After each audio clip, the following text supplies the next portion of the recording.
Alright, to guys, so panoorin natin isang mami pagi na nakuha ng mangingisda. Tinutulungan nilang mga anak. Let's go, panoorin natin.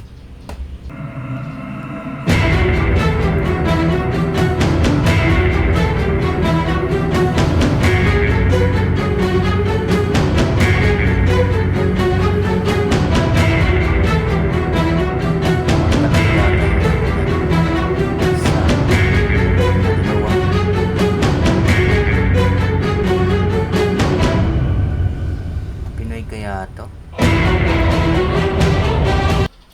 Yan o. Ako, sumirit. No? Talagang ganyan pala yung pagi po mga anak. Pagkailuwal na anak na, laki ng pangalagan. No? Pagmanginan, yun. Oh. Buhay na buhay. Oh. Ayan naman, oh. Sisirit na naman yan. Oh. Ang bilis na lumangoy agad eh.